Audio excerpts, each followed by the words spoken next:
Pimpinan Pondok Pesantren Al Zaitun Panji Gumilang akan mengajukan gugatan perdata ke Pengadilan Negeri Jakarta Pusat.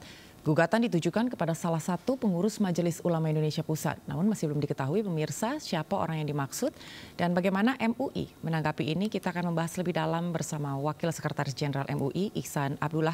Selamat sore Pak Ihsan.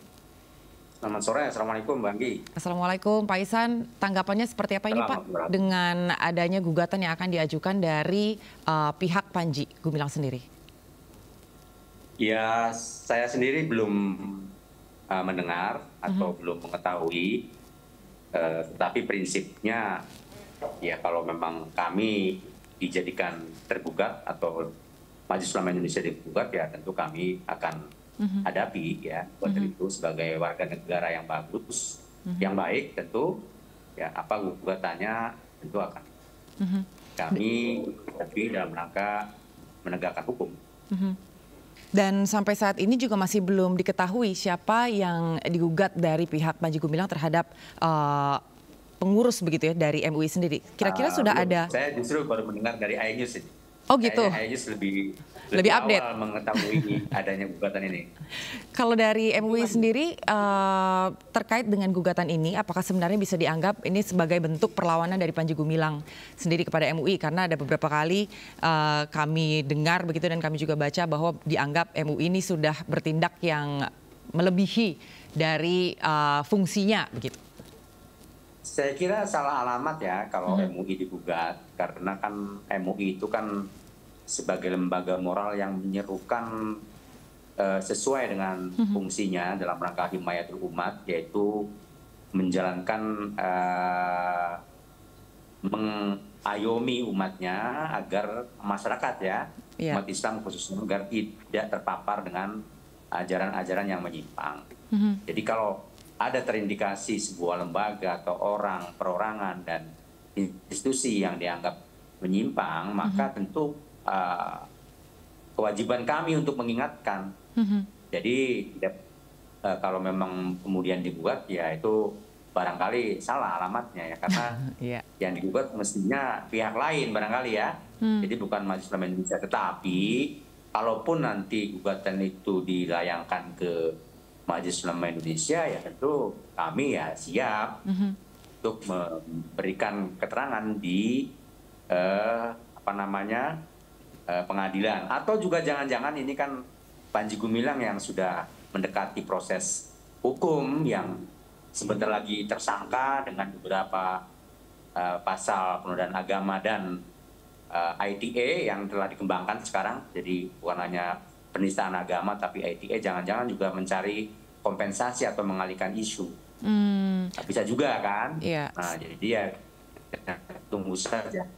Ya, seperti apa? Apakah memang benar kami dijadikan tergugat? Ya kita tunggulah. Nah, kalau memang iya ya, tentu kami juga tidak ada pilihan lain kecuali untuk menghadapinya. Kalau sejauh ini untuk sikap dari Panji Gumilang sendiri cukup kooperatif nggak, Pak? Karena sejauh ini kan pernah. Untuk tim investigasi sendiri, Dan bahkan kami meminta berkunjung, silaturahim juga ditolak, bersurat juga dibalas, tidak bisa ya, nanti menunggu tahun 2023, dan kami ke sana pun juga ditolak, tidak pernah diberikan akses. Nah berarti kan ada sesuatu di sana yang disembunyikan. Apa yang ditakuti dari Majelis Ulama Indonesia sebagai lembaga yang memang semua psikososial sudah menganggap bahwa MUI itu adalah lembaga moral keagamaan yang memang menjadi perwakilan dari umat Islam. Jadi kalau kemudian MUI ditakuti, ya ada apa sih sebenarnya? Kami ingin berkunjung, bersilaturahim, bertabayun dan lain-lain, tetapi kemudian tidak diberi akses sama sekali, ya tentu kami lewat jalur lain lah ya, untuk mengungkap kebenaran fakta pernyataan-pernyataan yang dimaksud ya. Kami juga bisa meminta kerjasama dengan cyber dan lain-lain sehingga terkemuka fakta bahwa yang diucapkan oleh Panji Gumilang dalam berbagai pernyataan-pernyataannya itu benar adanya, dan di dalam pemeriksaan kemarin juga dinyatakan dia tidak menolak ya, artinya tidak membantah validitas atau kebenaran dari pernyataan-pernyataan yang dilontarkan oleh yang bersangkutan. Jadi artinya benar adanya bahwa dia telah menistakan agama. Ya, dilihat dari responnya ya. Bahwa bukan hanya menistakan agama, tetapi juga dia melanggar Undang-Undang ITE, yaitu pasal 28 Junto 45. Jadi saya kira ini satu hal yang memang menjadi kewajiban dari penegak hukum sekarang ini, polisi. Kita apresiasi pekerjaannya telah dengan cepat melakukan pemanggilan dan memproses selanjutnya secara hukum untuk menjadi proses hukum selanjutnya. Dan ini tentu saja kita bersabar memberi kesempatan kepada Mabes Polri, Dirtipidum khususnya untuk melakukan proses-proses hukum sampai nanti terkemuka bahwa memang Panji Gumilang adalah terbukti melakukan penistaan agama dan melanggar Undang-Undang ITE. Dan sebagai konsekuensi warga negara yang baik tentu ya dia harus menjalani proses-proses ini. Dan sejauh ini kan proses hukum sudah berjalan begitu Pak Iksan, dan juga ruang komunikasi sudah dibuka begitu oleh MUI sendiri. Namun perlawanan justru yang diberikan dari sisi Panji Gumilang kalau dari berdasarkan keterangan dari Pak Iksan sendiri. Nah, menurut Anda apa yang sekiranya membuat Panji ini begitu berani, tidak mau berkomunikasi, kemudian tidak kooperatif, sementara kasus hukum juga proses hukum juga sudah berjalan? Apakah memang ada sosok atau ada tokoh yang membackingi dari Panji Gumilang karena informasi yang beredar seperti itu? Tanggapannya seperti apa, Iksan? Kalau itu mungkin ditanyakan kepada Panji Gumilang ya. Jadi belum sempat mendengar hal itu juga berarti Pak Iksan? Iya, dan tidak perlu sekarang ini backing-membacking ya, karena faktanya sudah jelas dan satu pun mungkin tidak akan ada yang melindungi orang yang bersalah. Apalagi berkaitan dengan isu-isu yang sensitif ya, isu-isu yang berkaitan dengan penistaan agama. Saya kira satu orang pun, apalagi pejabat, tidak akan ada yang akan melindungi yang bersangkutan kecuali ya tadi proses hukum. Nah, kalau toh dulu pernah ada yang berkunjung ke sana, presiden dan lain-lain, itu ya memang wajar. Pada saat itu kan belum ada statement-statement yang vulgar, yang kemudian menghebohkan dan membuat kontroversi serta membuat kegaduhan yang luar biasa seperti sekarang kan. Tapi manakala seperti sekarang yang dipertunjukkan oleh Panji Gumilang, saya kira orang menyadari lah bahwa kekeliruan dan penistaan yang dilakukan pada agama Islam ya itu saya kira jelas, dan dengan demikian menjauhkan semua orang dari Panji Gumilang kan begitu. Nah, ini juga satu satu ketentuan ya, bahwa yang menunjukkan di mana letak penyimpangan dari yang selama ini disembunyikan oleh Panji Gumilang dalam memberikan pengajaran di luar konteks kurikulum yang ada di Ma'had Az-Zaitun. Kurikulumnya bagus, tetapi kemudian diwarnai dengan ajaran-ajaran yang menyimpang. Baik. Nah, ini kan sekian puluh tahun baru ketahuan juga ya, terkemuka dari yang bersangkutan. Tentu ini adalah jalan-jalan Allah yang diberikan, yang menunjukkan mana yang batil dan mana yang benar. Dengan berbagai pernyataan, dengan berbagai pernyataan. Semoga nanti Pak Mabes Polri berjalan dengan baik proses hukumnya. Kita semua masyarakat tentu menunggu, dan MUI tentu mendukung sepenuhnya langkah-langkah yang akan dilakukan oleh Menko Polhukam dan Mabes Polri dalam rangka penegakan hukum. Apa yang diminta oleh Mabes Polri seperti permohonan fatwa dan lain-lain, tentu kami juga mendukung untuk menyiapkan fatwa dimaksud.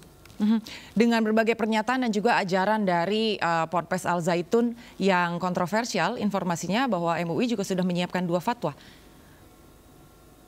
Ya, yang pertama sudah, yang berkaitan dengan tata cara salat dan wanita yang menjadi khotib salat Jumat, itu sudah kami keluarkan. Itu fatwa nomor 38 tahun 2023, bulan Juni. Nah, sementara yang satu lagi sedang kami proses, yaitu yang berkaitan dengan pernyataan yang berkaitan dengan penyimpangan dalam akidah ya. Gitu. Yaitu yang mengatakan bahwa Al-Quran adalah kalam Rasul atau kalam Muhammad atau sabdanya Muhammad, bukan Al-Quran itu adalah bukan firman Allah. Nah itu. Dan itu rencananya diterbitkan dan ditunggu saja, insya Allah dalam waktu dekat. Belum ada bocoran Pak Ihsan kapan akan diterbitkan fatwa Al-Qurannya? Tidak usah dibocorkan, dalam waktu segera akan disampaikan kepada pemohon. Pemohonnya yaitu Mabes Polri. Jadi nanti Mbak Anggi bisa meminta ke Mabes Polri bagaimana langsung update gitu. Iya, berarti sejauh ini bisa saya simpulkan kalau proses hukum yang berjalan sudah berjalan sesuai dengan ekspektasi ya, Pak Ihsan. Iya, sesuai dengan harapan masyarakat ya, masyarakat publik yang resah. Dan ini saya kira jawaban untuk mendinginkan suasana, untuk mengkondisivitaskan keadaan, khususnya di Kabupaten Indramayu, ya, Jawa Barat, dan tentu juga masyarakat seluruh Indonesia yang merasa tersinggung ya, agamanya direndahkan. Itu ini kebanyakan masyarakat. Jadi langkah-langkah yang dilakukan oleh Polri itu sangat tepat sekali ya, untuk menjadi bagian yang penting untuk diapresiasi oleh Majelis Ulama Indonesia dan masyarakat Indonesia. Oke, Pak Ihsan, kalau nanti ternyata rekomendasi Ponpes Al Zaitun ini jadi ditutup, kemudian nanti yang menjadi pertanyaan nasib para santrinya gimana, Pak? Saya kira polisi pemerintah tidak menutup ya, tetapi mungkin mengganti pengurus yayasannya, kemudian membekukan izin yayasannya, tetapi lembaga pendidikannya harus jalan karena di sana kan ada sivitas akademik ya, dari mulai Diniyah, Aliyah, Sanawiyah, Aliyah sampai perguruan tinggi di samping pesantren. Tentu ini harus berjalan dan itu menjadi kewajiban negara dalam rangka anak-anak didik untuk memperoleh pendidikan, nggak boleh dihambat oleh polisi atau opsi apapun yang akan dilakukan oleh pemerintah. Tugasnya pemerintah, dalam hal ini Kementerian Agama tentu adalah melakukan pembinaan ulang pada para guru, para santri, ya, para pengajar, para dosen, agar tidak lagi terpapar dengan virus-virus yang selama ini didoktrinkan oleh Panji Gumilang. Jadi harus dipisahkan urusan Panji Gumilang yang berkaitan dengan tindak pidana yang dilakukan oleh Panji Gumilang dengan Mahat Zaitun, yang itu bagus ya, baik dari sisi di sana juga ada kehidupan ekonomi, penataan lingkungan yang baik, ada peternakan, pertanian, ya dalam rangka ketahanan pangan dan kemandirian pesantren. Kemandirian pendidikan, saya kira bagus. Dan itu harus jangan discontinuous, harus jalan. Tinggal bagaimana melakukan pembinaan ya, pola pembinaan yang baru, yang membuang virus-virus yang selama ini sudah melekat, yang diduga menyimpang tadi, supaya bersih dan terbuka aja. Itu nanti bukan seperti sekarang yang tertutup, yang nggak memberikan akses pada dunia lain, dunia luar. Nah, sekarang nanti menjadi lembaga terbuka dan itu menjadi kebanggaan Indonesia juga, kebanggaan pemerintah juga. Nah ini tinggal nanti tata kelolanya dengan tata kelola yang manajemen yang terbuka. Ya kan, yang dilakukan oleh pemerintah nanti. Baik, kalau begitu nanti kita akan terus mengikuti dan juga mengawal bagaimana proses hukum yang sedang berlangsung sampai saat ini dan yang akan ke depan. Mudah-mudahan berjalan lebih bagus.